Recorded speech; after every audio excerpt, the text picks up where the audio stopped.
Que o amigo incondicional de nossas vidas, Jesus de Nazaré, esteja presente entre nós, direcionando as atividades espirituais de que todos nós somos necessitados.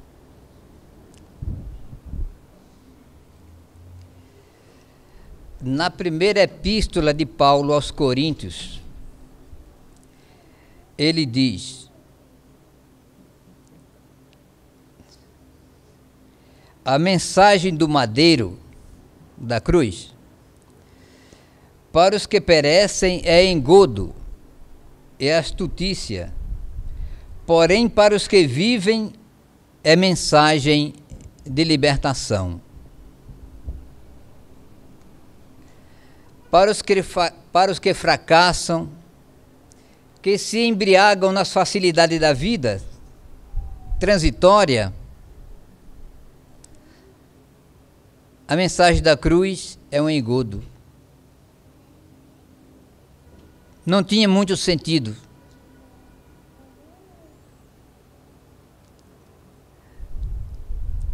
Para os que acreditavam, era algo mais. A mensagem da cruz merece uma reflexão maior para todos nós. Cada um estudando e criando o seu entendimento, desenvolvendo o seu entendimento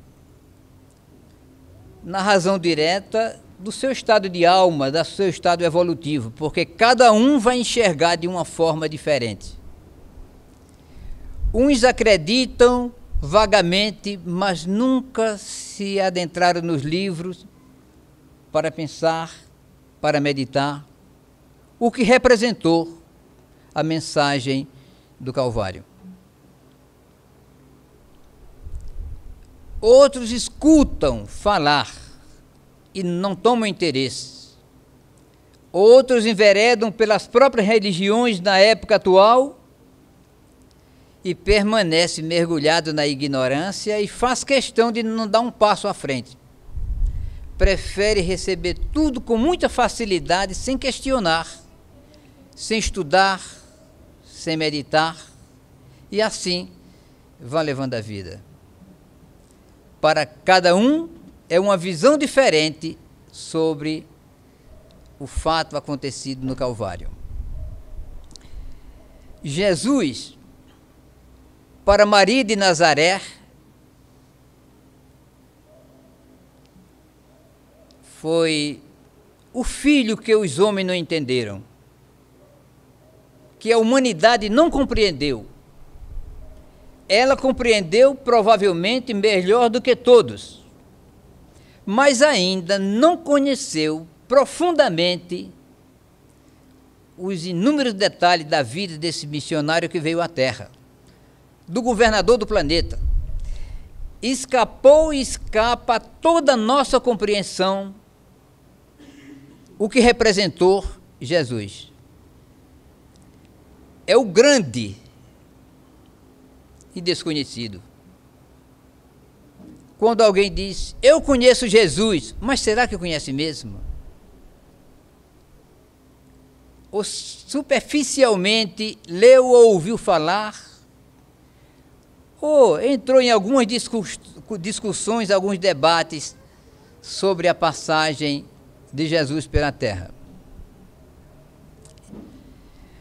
Num grupo espírita, um grupo sério em Recife, eu já contei essa história uma vez aqui. Num trabalho de desobsessão, que por sinal era muito sério, pessoas sérias dedicadas àquele trabalho, uma entidade espiritual de uma forma muito vingativa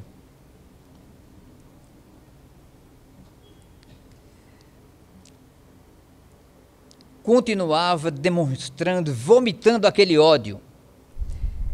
E a pessoa encarregada de fazer a exposição já não encontrava mais argumentação para tratar com o espírito. O espírito pode ser inferior e moral, mas pode ser inteligente, pode ser sábio em outros ângulos do conhecimento, mesmo dentro do seu atraso, dentro de sua perversidade. Então, o doutrinador já não encontrava mais o que dizer para convencê-lo a desistir daquela perseguição. O doutrinador disse: meu irmão, você conhece Jesus? E o Espírito disse: nem eu e nem tu. E o doutrinador não encontrou nada mais para acrescentar, porque ele também não tinha segurança para dizer: eu conheço. Se diz que é o grande desconhecido. Maria de Nazaré provavelmente tenha sido aquela que melhor conheceu aqui na terra, embora não conhecesse profundamente aquele que na terra foi tido como seu filho.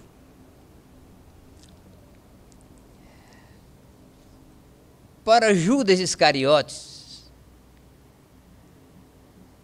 Jesus foi o conquistador territorial, que veio levar uma esperança para uma raça. Com ele se ganhavam os espaços geográficos. Ele assim acreditava. E muitos estudiosos imaginam, pensam e afirmam que provavelmente Judas Iscariotes não tivesse o interesse de ver Jesus crucificado. Ele acreditasse mesmo que a força, o poder que ele tinha, não seria crucificado. Era um revolucionário para ele. Eles não suportavam os domínios dos estrangeiros. E só sabe aqueles que são os dominados, que todos os seus direitos são negados diante de um povo que veio para dominar, os romanos. Então, a visão de Judas era essa, embora estivesse fazendo parte entre os 12 que seguiam Jesus. Era o seu ângulo de visão sobre Jesus.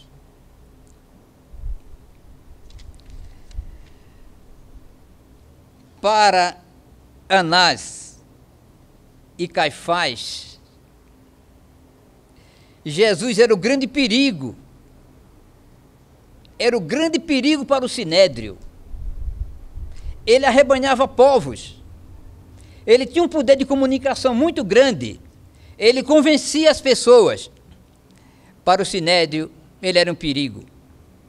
Merecia ser morto, desaparecer para não causar o constrangimento.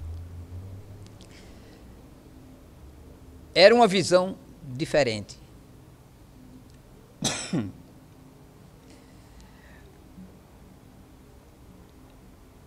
Para Maria Madalena, era o Rabani, porque o Rabi era um mestre, e o Rabani era um título de confiança, de nobreza, ia além. Era aquele que era superior a tudo que ela via. Ela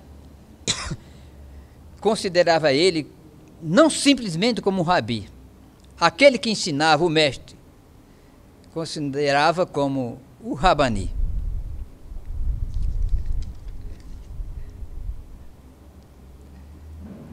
Para João Evangelista, o discípulo amado de Jesus,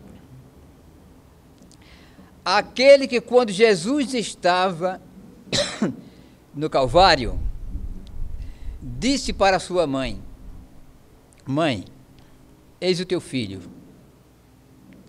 E para João, ele disse: eis tua mãe, a mãe de Jesus, Maria. Conta a história que eles se deslocaram para a região que ainda hoje é cultivada naquela região onde hoje predomina o próprio budismo, não é? Eles se deslocaram para lá. viveram durante muito tempo.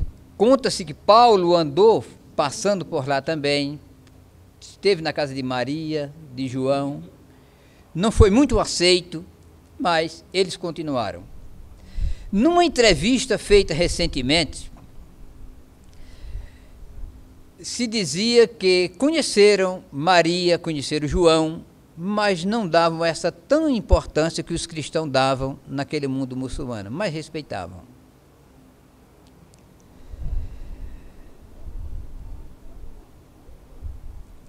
Para João Evangelista, Jesus era o amor. Ele tinha uma afeição extraordinária por Jesus. Era um espírito. Parecia ser familiar. Ele tinha uma visão de Jesus diferente, desse espírito elevado, desse que conjugava o amor na prática. Era a visão de um João Evangelista, que era o mais novo de todos os evangelistas.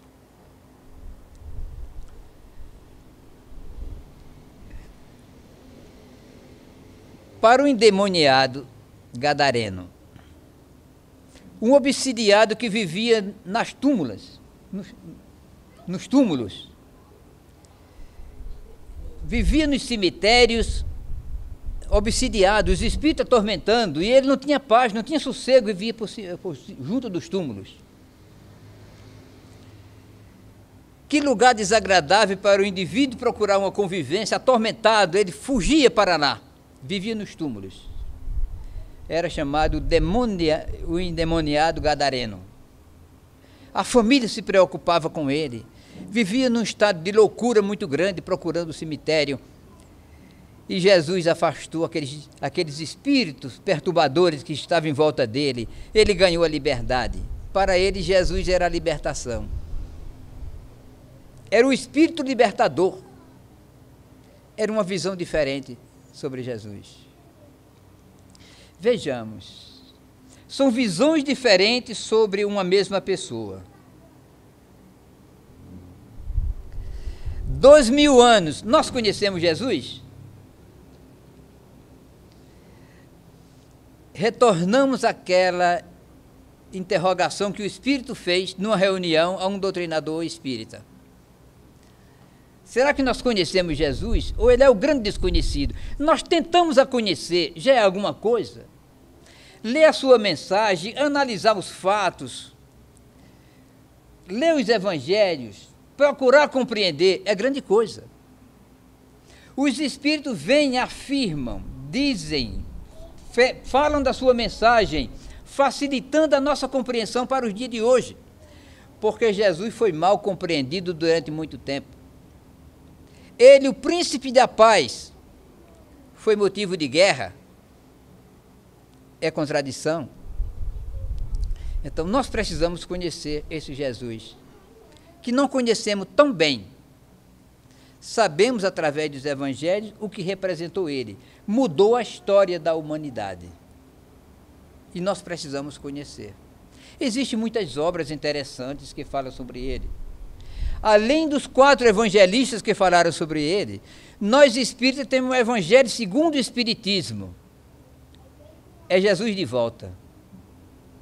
Mostrando uma visão mais profunda Jesus e a sua mensagem. Os espíritos esclarecendo com detalhes todas aquelas passagens de Jesus, o que representou. Eles estão falando, estão orientando do mundo espiritual.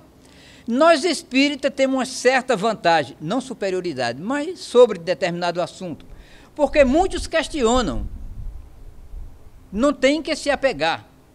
Para as perguntas não encontram respostas. Os espíritos vieram e falaram. Os textos que surgiram dúvida no Evangelho, nós compreendemos à luz da doutrina espírita. Quando nós estudamos o Evangelho, não encontramos a resposta, o que representa aquilo e o que os espíritos disseram. Ou nós acreditamos nos espíritos ou não. Mas a doutrina espírita é a doutrina que os espíritos vieram falar dessas verdades. Vieram rasgar o véu entre o espaço e a terra. Então, nós temos uma razão para compreender. Porque a mensagem foi traduzida pelos Espíritos, dada a nossa incapacidade de compreender mesmo. Os Espíritos falaram para nós com toda clareza. Leiamos o Evangelho segundo o Espiritismo e vamos ter uma visão completamente diferente. Muitos ângulos que não foi entendido por nós vamos compreender à luz da doutrina espírita, quando nós lemos o Evangelho segundo o Espiritismo. Apenas um dos livros da codificação. Então, vale a pena. Ora, passamos 5 anos na casa espírita e não ler o Evangelho segundo o Espiritismo, não podemos condenar, mas é um prejuízo muito grande.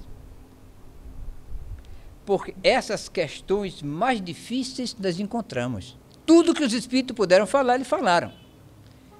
Esclareceram para nós. Então, vale a pena nós adentrarmos nessas questões. Esse Jesus, o grande desconhecido, por ele falaram os profetas, como dizia Paulo.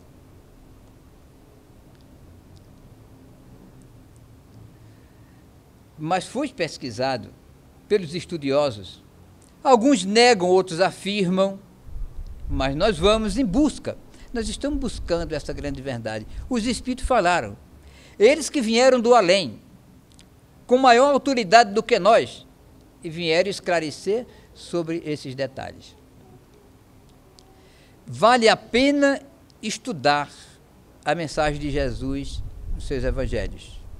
Vale a pena ler os Atos dos Apóstolos, para compreendermos a trajetória dos apóstolos aqui na Terra, a passagem de Jesus, vale a pena. Não é? Entre aquela equipe que estava reunida nos subúrbios de Jerusalém, chamado a Comunidade do Caminho, depois, né,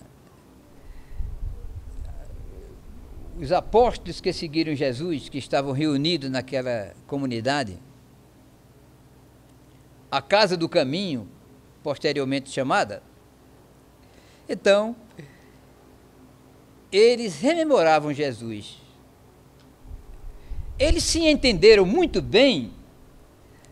A história mostra que não foi assim. Amélia Rodrigues narra de forma extraordinária, mais ou menos como eles viveram. Eram os seres humanos que estavam ali reunidos, com pontos de vista diferentes. A dificuldade de modificação, de compreensão, de respeito aos seus semelhantes, tudo isso eles enfrentavam. Então, eles tinham desentendimento ali, mas tinham um objetivo maior, era a mensagem de socorro, a mensagem de paz, a mensagem de amor e de caridade que Jesus deixou. Esse eles tinham em comum. Uns se adentraram mais por essas questões assistenciais, socorristas. O apóstolo Pedro, que era muito, contam-se que ele era um pouco ríspido, ou muito ríspido, mas era muito amor, era muito coração, e tinha uma admiração muito grande por Jesus. Pedro, ele era ligado a esse trabalho assistencial. Uma pessoa perturbada sabia que tinha um médio seguro, que era o Pedro. Era um médio de cura, era uma pessoa habilitada para lidar com essas questões. Outros se ligavam a outras áreas também. Mas naquela comunidade se vivia de tudo. Pedro, apesar de ser um simples pescador, mas ele tinha uma certa influência moral, tinha um conhecimento que extrapolava aquela comunidade, é claro. Pedro convidou Gamaliel. Gamaliel era um dos chefes principais do Sinédrio. E ele fez um convite para um dia ele conhecer a Casa do Caminho, ou a Comunidade do Caminho, como era chamada na época. E Gamaliel aceitou de ir fazer uma visita à Comunidade do Caminho. Saída do Sinédrio. para um recanto da cidade. Naquele dia aprazado, Pedro passou no Sinédrio, encontrou-se com Gamaliel e com outros assistentes e seguiram até a comunidade.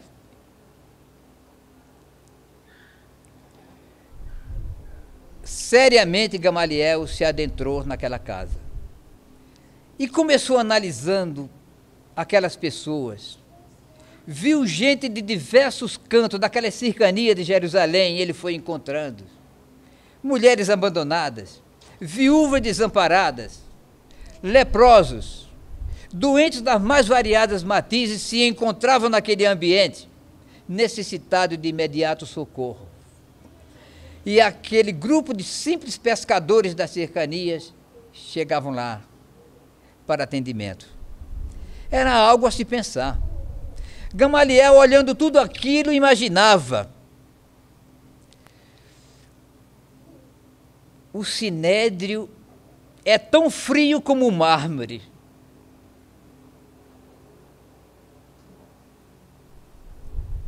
E esses homens estão preocupados com todos esses que estão aqui em volta e são conhecidos. Os que fracassam nas estradas estão abandonados. E eles amparam, em nome desse Jesus que tanto falam. Era assunto a se pensar. A cada figura que ele se defrontava, ele analisava. E conheceu toda aquela comunidade. Já estava de saída, cheio de interrogações. Aí olha numa cama, estava um homem estendido, ele olhou e teve a impressão que aquela pessoa era conhecida. Aquele gesto que ele fitou era conhecido. Uma espécie de atração fez que ele se dirigisse até aquele homem, e assim ele fez. Chegou bem perto, olhou e disse: meu amigo Samônio, você aqui? Sim, Gamaliel, sou eu. Eu me lembro quando eu estive na sua casa mais de uma vez. Eu fui hóspede da sua casa. Cadê a tua esposa, os teus escravos? A tua família, onde está? Gamaliel, me conhecesse em outras épocas. Eu contraí a doença, a lepra. Essa doença que iniciava-se com aquelas manchas róseas no corpo, que transformava-se em pus, depois um cheiro fétido. Eu não pude ficar entre a família, me levaram, deixaram fora, deixaram-me à margem da estrada. Se não fossem os homens que passaram com a carroça e me trouxeram para essa comunidade, eu teria morrido. As famílias faziam assim. No dia que os rancenianos, hoje chamados rancenianos, na época era chamado de leprosos, quando eles iam passar numa cidade para arrecadar alimentação, as portas ficavam fechadas, porque a alimentação ficava fora e as sinetas tocavam, anunciando que eles iam passar, com medo de ser, assim, adquirir a doença. Um conceito errado que hoje se prova que não tem nada a ver com isso, mas era um conceito da época. Era completamente separado da sociedade. E assim ele foi jogado, como tantos outros. As famílias deixavam e foi amparado. Era tarefa dos primeiros cristãos colocar a mão nas feridas, atender os obsidiados, atender qualquer pessoa que tivesse com doença de qualquer forma, o atendimento. Era tarefa deles. era a mensagem daquele que esteve na cruz.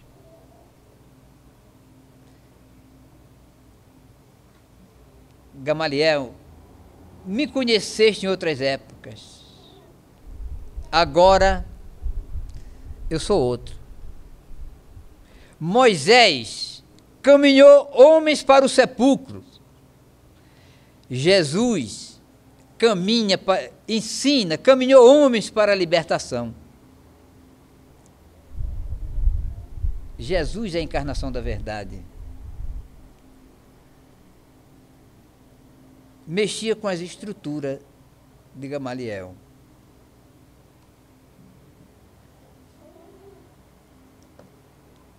É em nome desse Jesus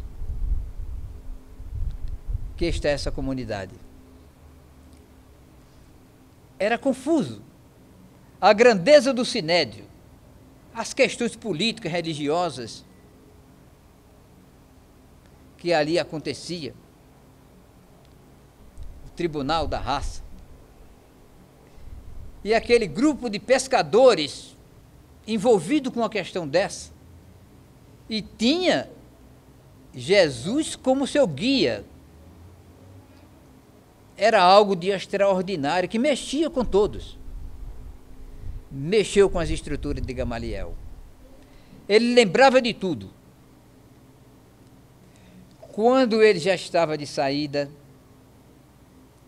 lhe foi presenteado um pacote, um papiro, que foi compilado por Lucas, por Mateus, e foi doado de presente para Gamaliel, e ele levou. Leu, estudou, saiu impressionado com aquele grupo de homens que ali viviam. Em nome desse Jesus, realizar o trabalho que nem o Sinédrio, nem outros grupos realizavam na época, ele se impressionou. Depois justificou para o Sinédrio que estava velho, cansado, precisava descansar, e se afastou do Sinédrio, ele que ocupava alta função. Recolheu-se para uma vila mais afastada e passava altas horas da noite à luz da lua, junto das areias, meditando sobre os escritos de Mateus que falavam sobre Jesus. Como nós entendemos Jesus? A esperança, o renovador de conceitos, aquele que tinha proposta de amparo a todos os trânsfugos e caídos. Qual o Jesus que nós acreditamos?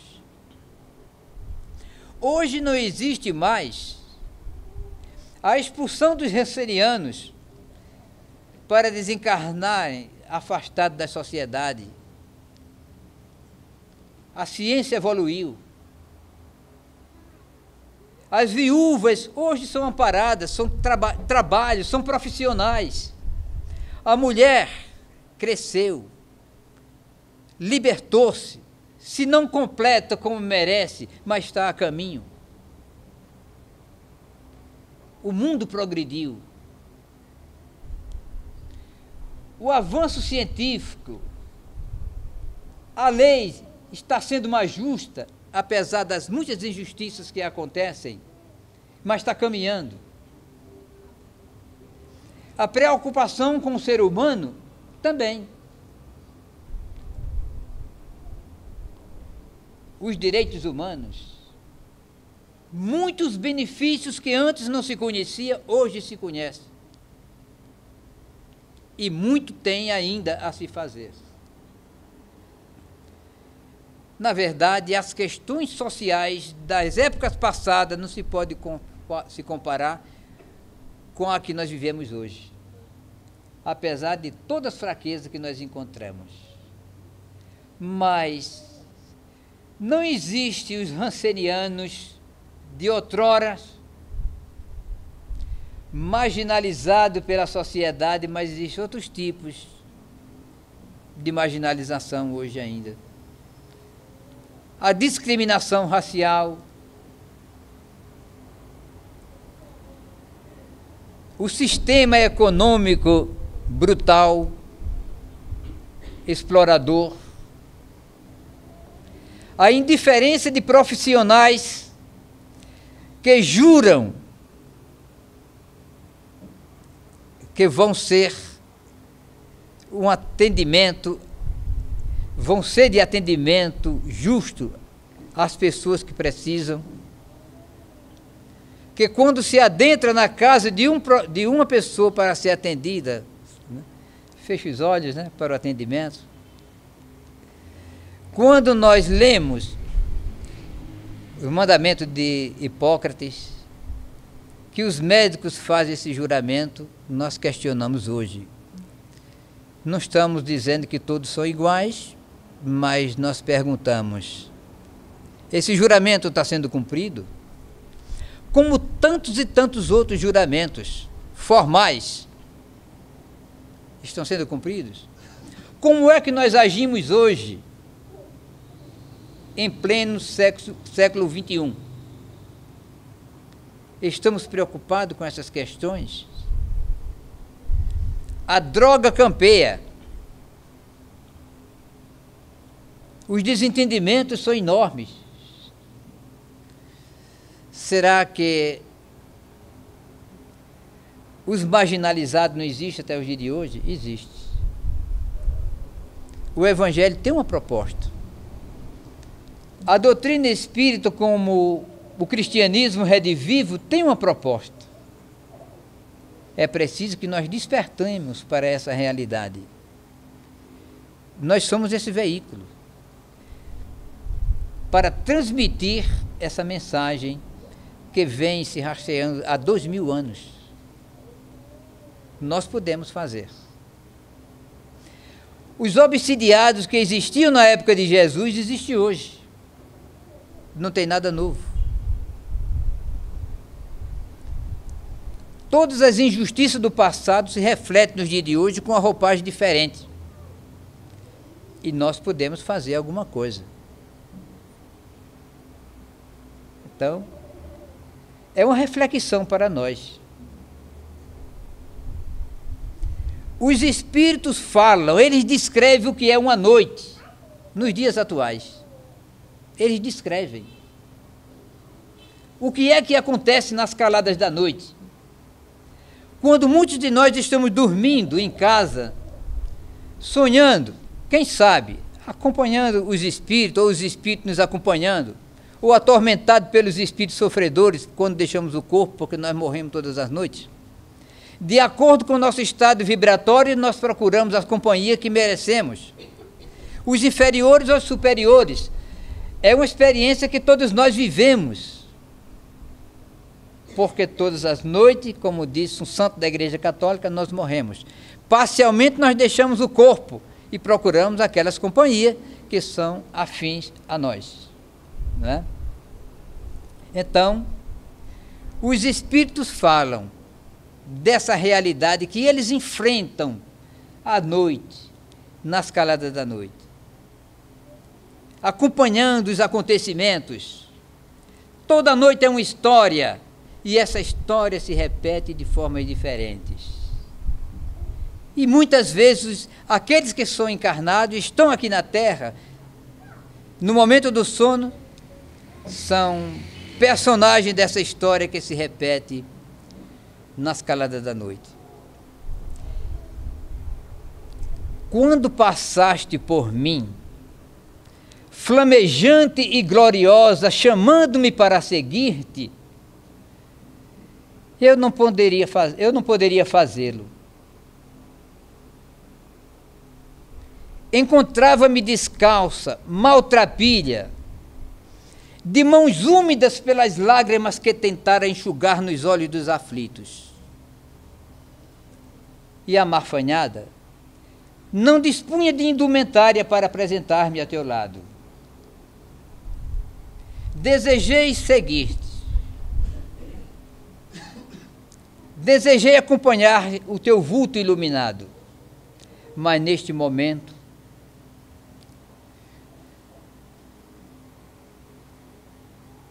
fui escutando os cantores da dor. Um mendigo tombado a rés no chão, atormentado pela fome. Um obsidiado gemendo sob o guante de forças nutrizes. Um tuberculoso atormentado por hemóptise violenta. Uma mãe solteira tentando agasalhar em trapos um pequenino que ignorava o pai. Sofri, eu que também sou pobre, a rogar por eles agasalho em outros corações, até que uma porta convidativa e fraterna se abriu e pude levar aquela criança para ser agasalhada. Desejei mais uma vez acompanhar-te. Veio a lembrança do teu vulto iluminado.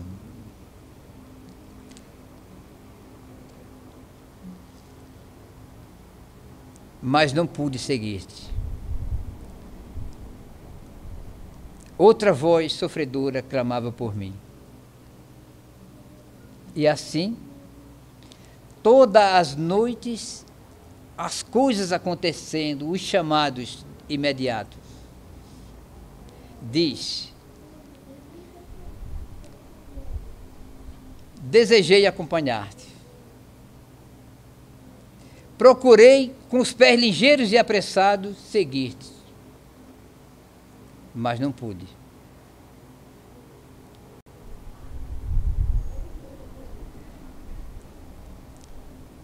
Enfim, quando o sol do outro dia, ridente, chegando e derramando sua taça de luz sobre a terra, eu pude ser dispensada.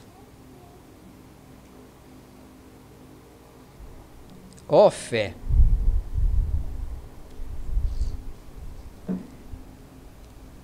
Reconheço que feneceste por caminhares sem ações. Mas se juntas seguirmos distribuindo bênção e luz pela terra, juntas seguiremos de mãos dadas até aquele cuja passagem pela terra foi uma conjugação prática do verbo servir, Jesus. Assim, Aura Celeste descreveu o que é uma noite para os espíritos. Nessas caladas da noite, as pessoas abandonadas, os sofredores, os mergulhados no vício, tudo isso acontecendo e os espíritos estão em preocupação. Ela criou uma imagem que a fé, com toda a sua beleza, encantando tudo, ela fracassa se não tiver ação. Somente a caridade, ela se espelhou em nome da caridade para representar o que os espíritos fazem na calada da noite. E nós podemos fazer, é o grande desafio. Que seja trabalhando à noite. Existem grupos realizando essas tarefas nas cidades. Existem pessoas renunciando no hospital. Existem pessoas nas mais diversas atividades, realizando um trabalho de construção. Nós podemos fazer tudo isso. Cada um fazendo dentro dos seus limites, dentro das suas possibilidades. Jesus é para nós aquilo que nós acreditarmos. E temos a visão sobre ele que o nosso estado evolutivo permitir. Mas é preciso querer. Falar em Jesus da boca para fora não representa muita coisa, mas procurar viver a sua mensagem, essa é onde está a importância. Aonde tiver um dos pequeninos, é a mim que estás fazendo. É o que nós precisamos. Partir para a realização. É o convite da doutrina espírita. Então, encarnados ou desencarnados, temos o mesmo papel. Muitos espíritos, embora estejam dormindo o corpo, enveredam pelo campo de assistência durante a noite e trazem muitas vezes as recordações, as experiências que eles viveram naquele trabalho realizado durante a noite. Nós procuramos construir o mundo que nós queremos. O céu e o inferno é um estado de alma, é construção nossa, é uma edificação do espírito, do nosso pensamento. Nós podemos criar um céu dentro de nós, esse céu que atua durante nossa existência física, ou acordado, no estado de vigília como estamos, ou dormindo, continua conosco. Ou, depois da desencarnação, esse céu pode continuar conosco, se o nosso estado de consciência permitir. Mas podemos construir um inferno em nós. Mesmo aqui encarnados, já construímos nosso inferno. O inferno da desconfiança, da maledicência, do ódio, da desconfiança, do revanchismo, de toda sorte de maldade, nós podemos criar um inferno dentro de nós. A pessoa que odeia não tem sossego. Quem tem inveja vive atormentada. Quem vive mergulhado no egoísmo não pode acreditar em nada e desconfia de tudo. Para ele é o centro do universo. Coitada dessas almas, porque tudo passa, tudo é transitório, tudo isso é ilusão. O céu e o inferno é uma criação nossa. Nós partimos da terra com o nosso estado de consciência. Preparemos o nosso céu para além da sepultura. Mas comecemos agora. O inferno depende de nós. O nosso estado de sofrimento pode diminuir, pode se aliviar, mesmo ainda enquanto estamos encarnados.